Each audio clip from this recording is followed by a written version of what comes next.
നമസ്കാരം. ദീപകിനെ ആത്മഹത്യക്ക് പ്രേരിപ്പിച്ച സാമൂഹ്യ മാധ്യമ പോസ്റ്റിട്ട ഷിംജിത എന്ന യുവതിക്കെതിരെ പോലീസ് ജാമ്യമില്ലാ വകുപ്പനുസരിച്ച് കേസെടുത്തു. ഷിംജിത ഇപ്പോൾ ഒളിവിലാണ്. ഷിംജിതയ്ക്കെതിരെ നടപടികൾ സ്വീകരിക്കേണ്ടത് ആവശ്യമാണ്. നിയമം അതിൻ്റെ വഴിക്ക് പോകട്ടെ. അതേസമയത്ത് നമ്മൾ ഈ വിഷയത്തെ മറ്റൊരു വശത്തുകൂടി കാണേണ്ടതുണ്ട്.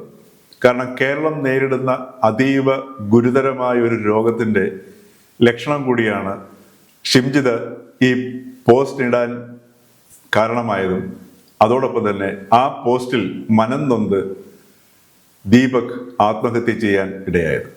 ഇത് രണ്ടും കേരളത്തിൽ ഇന്ന് പ്രബലമായി നിൽക്കുന്ന ഒരു മാനസികാവസ്ഥയാണ് സൂചിപ്പിക്കുന്നത്.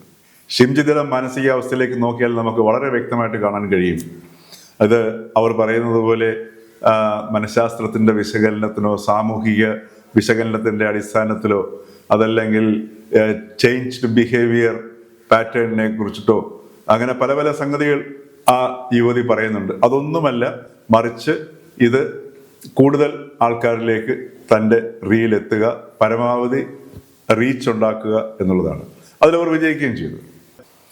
അവിടെ ഷിംജിതയെ നയിച്ചത് പച്ച മലയാളത്തിൽ പറഞ്ഞു കഴിഞ്ഞാൽ ആ വികാരം എന്ന് പറയുന്നത് ആർത്തിയാണ്. അതോടൊപ്പം തന്നെ ദീപകിനെ ആത്മഹത്യയിലേക്ക് നയിച്ചത് തനിക്കെതിരെ സമൂഹത്തിൽ തന്നെക്കുറിച്ച് മറ്റുള്ളവർ മോശമായി ചിന്തിക്കും, അതോടുകൂടി തൻ്റെ വ്യക്തിത്വം ഇല്ലാണ്ടാകും, തനിക്ക് സമൂഹത്തിൽ ജീവിക്കാൻ കഴിയില്ല, ആരുടെ മുഖത്ത് നോക്കാൻ കഴിയില്ല എന്ന ഒരു ദുർബല മനസ്സിൻ്റെ പ്രകടനം അല്ലെങ്കിൽ ഒരു ദുർബല മനസ്സിൻ്റെ ആ ഒരു അവസ്ഥ കൊണ്ടാണ് ദീപക് തൻ്റെ ജീവൻ ഒടുക്കാൻ തീരുമാനിച്ചത്. അത് ദീപകിൻ്റെ മാനസിക ആരോഗ്യത്തിൻ്റെ കുറവും കൂടിയാണ് സൂചിപ്പിക്കുന്നത്. അപ്പോൾ ഈ മാനസിക ആരോഗ്യം കുറഞ്ഞ വ്യക്തികൾ കേരളത്തിൻ്റെ പൊതുവിൽ കേരളത്തിൽ വളരെയധികം വർദ്ധിച്ചു വരുന്നതായി നമുക്കിപ്പോൾ കാണാൻ കഴിയും. അത് എന്തുകൊണ്ട് ഇത്തരത്തിൽ മാനസിക ആരോഗ്യമില്ലാത്ത യുവാക്കൾ കേരളത്തിൽ എന്തുകൊണ്ടുണ്ടാവുന്നു? അതേപോലെ തന്നെ ഇത്രയും ആർത്തിയുള്ള ചെറുപ്പക്കാർ കേരളത്തിൽ എന്തുകൊണ്ടുണ്ടാവുന്നു? ഈ ആർത്തിയുടെ കാരണം യഥാർത്ഥത്തിൽ നല്ല രീതിയിൽ ഒരു വിഷയത്തെ പഠിച്ച് അവലോകനം ചെയ്ത് സർഗാത്മകമായി ഒരു വീഡിയോ ഇടുന്ന ഒരു വ്യക്തിയാണെന്നുണ്ടെങ്കിൽ അല്ലെങ്കിൽ റീൽ ഇടുന്ന ഒരു വ്യക്തിയാണെന്നുണ്ടെങ്കിൽ ഒരിക്കൽ പോലും ഇത്തരത്തിലൊരു സാഹചര്യം മറ്റൊരാളുടെ ജീവിതത്തിലേക്ക് കടന്നു കയറി ഒരാളെ മോശമാക്കിക്കൊണ്ട് തനിക്ക് പ്രചാരം നേടാൻ വേണ്ടിയിട്ട് ഉള്ള ഒരു ഉദ്യമത്തിന് മുതിരില്ല. അവിടെ സർഗാത്മകത വരും, അതോടൊപ്പം തന്നെ ഭാവന വരും. അവിടെ ഒരു വ്യക്തി ഒരു റീൽ ഇടുന്നതോടുകൂടി സ്വയം വളരുകയും ചെയ്യുകയാണ്. ഇവിടെ ഷിംജിത ചെയ്തത് ഒരു സൂത്രപ്പണി ചെയ്യുകയായിരുന്നു. ഇത് സ്വാഭാവികമായിട്ടും ഇല്ലാതെ സ്വയം കഴിവില്ല എന്ന് പ്രഖ്യാപിക്കൽ കൂടിയാണ്. അപ്പൊ അത്തരം ഒരു സാഹചര്യം ചെറുപ്പക്കാർക്ക് ഒരു ഭാവനയിലേക്ക് ഉയരാനുള്ള ഒരു സാഹചര്യം ഇന്ന് കേരളത്തിന്റെ പൊതുമണ്ഡലത്തിൽ നിലനിൽക്കുന്നില്ല. അതേപോലെ തന്നെ ചെറുപ്പക്കാരിൽ അതും ഈ ഷിംജിതയുടെ ഒരു മനോഭാവവും കാണിക്കുന്നത് മാനസികമായ ആരോഗ്യമില്ലായ്മയുടെ മറ്റൊരു വശമാണ്. അതേപോലെ തന്നെ മാനസിക ആരോഗ്യമില്ലായ്മയുടെ ഒരു വശമാണ് ദീപകിലും പ്രകടമായത്.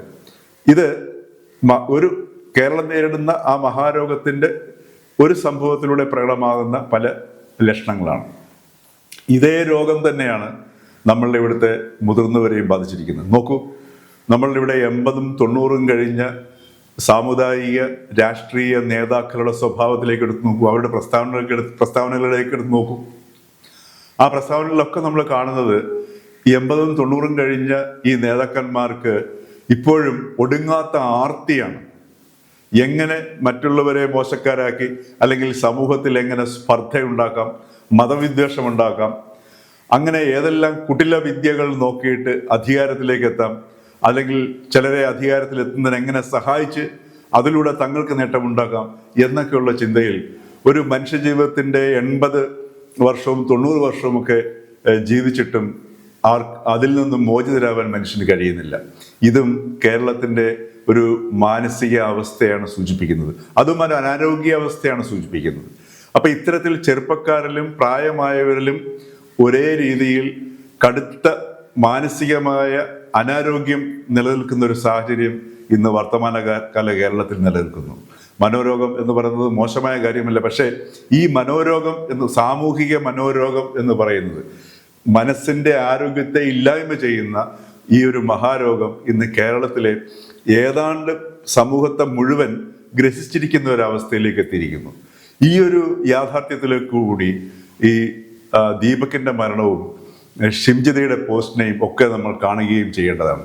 ഷിംജിതയ്ക്കെതിരെ യാതൊരു സംശയവും വേണ്ട, നടപടിയെടുക്കേണ്ടതാണ്. അതേസമയം ഷിംജിതയെയും ഈ ഒരു പശ്ചാത്തലത്തിൽ, ഈ സാമൂഹിക മാനസിക രോഗ പശ്ചാത്തലത്തിൽ ഷിംജിതയെയും നമ്മൾ ഒരേ സമയം ഇരയായും കാണേണ്ടതാണ്.